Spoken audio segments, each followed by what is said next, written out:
let's come on to your Ironman stuff, Steve. And I'm guessing it's this kind of mindset that is also probably ties in very much with your business. Yeah. Is that how did you get from the military into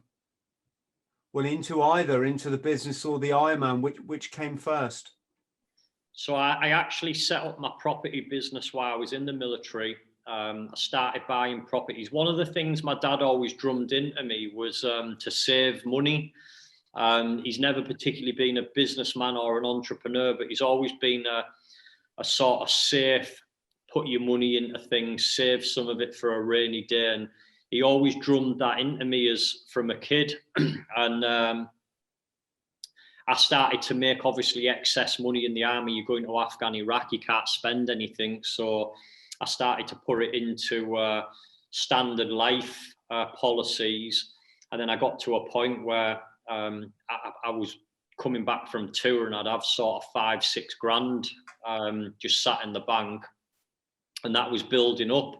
And I eventually bought my first property, which went up in value. And then 2006, I started buying more properties. I'd seen how much my own house had gone up, and I just thought, if I could get a few of these, this would be a great pension. And I started building that up for the last 4 years before I came out.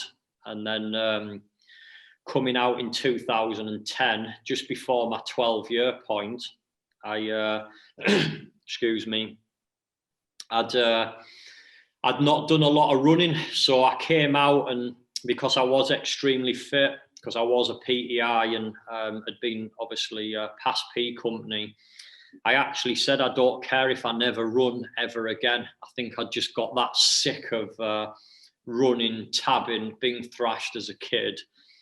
I had a big passion for the gym, and I just thought, right, I'll train in the gym, and that's what I did. And I put some real size on. I went up to 14 stone, which for my height and my body weight, I was very muscular, and that was my life. It was just eating, training. I was immensely strong. I'd really sort of built my body up. And then probably after about 7 years of being out, I had an itch, and I just kept thinking about more cardio stuff. I wonder what I'm capable of. I wonder if I could still live up to the reputation that I had in the military of, I was a horrible PTI in terms of thrashing the lads. I used to love thrashing the lads. I love thrashing myself, and people used to say that I was a bit sick that way. And it was just in the back of my head, what am I still capable of doing? And I sort of thought about it for about a year, didn't really do anything. And then I started kind of asking the question to a few people, thinking about maybe doing a challenge, and people were like, why don't you do a marathon with me? And I just said, no disrespect, I can't get motivated for doing a marathon. And people said, do the coast to coast. It's 120 mile on the bike. And again, I'm not disrespecting anyone who's done those things, because they're great life achievements, and it's all about our own goals, what we're doing, but they just weren't big enough to motivate me. And last year, that itch just got bigger and bigger. And I remember just thinking, I want to go do something that's going to really push me. Something that I don't know if I can do, as crazy as that sounds. That's what's always fascinated me, doing the things that I might fail. And I went and spoke with probably 5 of my mates, guys who I really respect, ex-commandos, ex-paras, ex-SAS, and just kind of said, look, I'm wanting to do a challenge. I want it to be something hard. And every single one of them, this was the crazy thing, all said, you need to go do an Ironman. And I wasn't expecting that. And I knew what an Ironman was. And to be honest, I knew it was anyone who trained or done an Ironman was obviously at a serious level of fitness, the level of commitment and mental strength they must have to do that. What surprised me was every single one of those that I spoke to individually all said to me, if you want a real test, you need to do an Ironman. And that's where I thought, right, okay, Obviously, this is the event which people measure that level of commitment, fitness, strength. So I decided to do 2. I'd never done 1. I'd never even done a half before. And I decided to do 2 back to back with no sleep, just straight through, continuous. And I remember announcing it on Facebook saying 16 weeks time, it practically was, I'm going to go do this double Ironman. That was from scratch. I'd done no running. I'd never swam more than 400 meters. I was immensely conditioned. I trained 4 or 5 times a week. I ate healthy, pushed myself really hard in the gym. But in terms of fitness, I hadn't done hardly anything at all since leaving the army. And I put it on Facebook, and a lot of people just said, you're crazy, you're too old, you won't be able to do that now, you've not done fitness for this long, you're living in a dream world. And one of the guys I used to serve with, we were both corporals together, he reached out to me. He was on the army triathlon team as a coach, and he reached out to me and said, look, are you serious about doing this? He passed P company as well. He knew I was a fit lad. He knew mentally that I was determined to do it. And he just said, if you're interested, I'll train you to get you there. I'll give you the training program, but I think you need to put it back a year. And I said, no, I'm doing it in 16 weeks. And he just said, right, okay. It's your call, but the training's going to be immense if I've got to get you to that level in 16 weeks. And it was, I built up within the first 2 weeks. This was before I worked with him because he kicked my ass about this. I went out and ran 20 mile within the first 2 weeks from nothing. And then he took over the program and said, we're going to steady that down a bit. We don't want to be doing anything crazy or get injuries. And he created the training program. And I was probably about 4 weeks into the training. Yeah, about 4 weeks into the training. And my brother rang me one morning and just said, Mum's not well, they've taken her to hospital. And I was just about to go out for my run. I think I had a 10-mile run to do. And I came back in, and I'd had a couple of missed calls off him. I rang him back and he said, Mum's took a turn for the worst.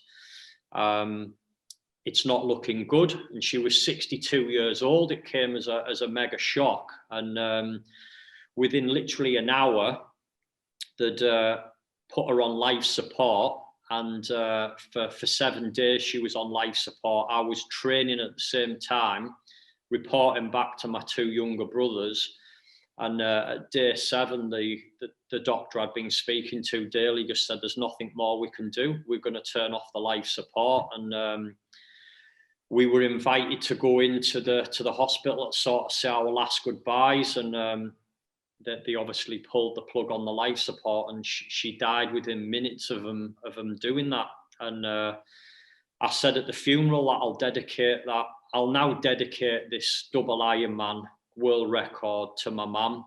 And I give myself no way out. It was again, I'm a big believer in burning your boats and giving yourself no way out, and that's what I said I'd do. And that was difficult. It was a hard time to face that. My mum was only 62 years old, and I did the Ironman. The date came, and obviously to do that 2 back to back, and got through the first one. And I always remember my mate saying to me, one of the guys had done a lot of Ironman distances, and he said to me, I cannot think of anything worse than doing an Ironman and then having to do another one straight after it. He said, because I know you're a fit lad, I know you're determined, but he said to do an Ironman, it's going to take more out of you than you realise. It's extreme, doing the 3 different events. For anyone who doesn't know, the 2.4 mile open water swim, 112 mile on the bike, and then run a full marathon. And then to do another one straight after that, he just said I couldn't think of anything worse. And I guess I didn't listen to him.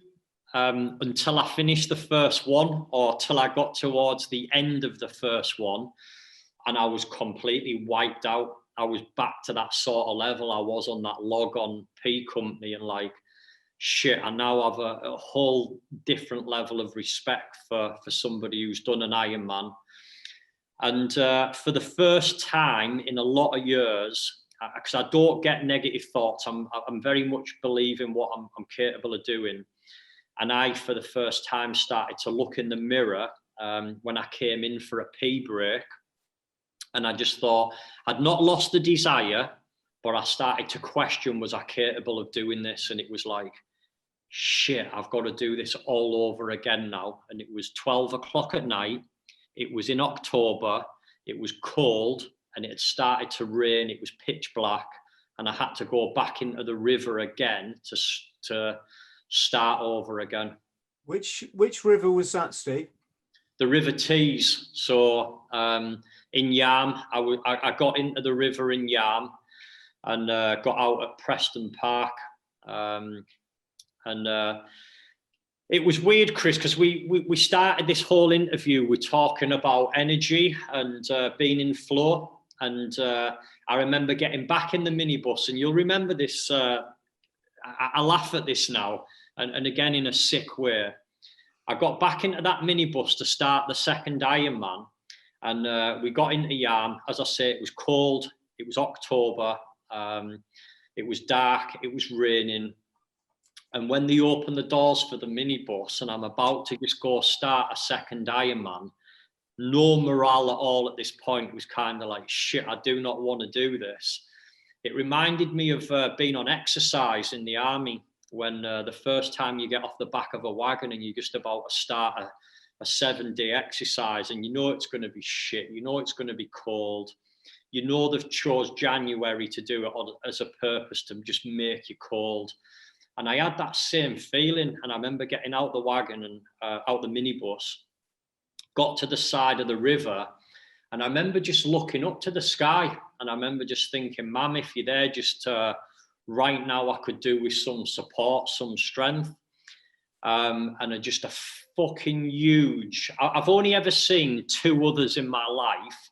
And a huge shooting star just literally went across the sky and fucking lit the entire sky up. And my swimming coach was with me because he was swimming with me for safety. He just went, look at that, if that's not a sign. And he knew the situation with my mum. He knew why I was doing it. And I just cracked on. I got back in that freezing cold river and I just grinded it out. It took me an extra half an hour to do the second swim. Warwick did the first one. I got on the bike. I was immensely slow on the second one. Took me something like 10 hours to do the bike. And then I had to run the marathon again. And bizarrely, my body just kicked back in again.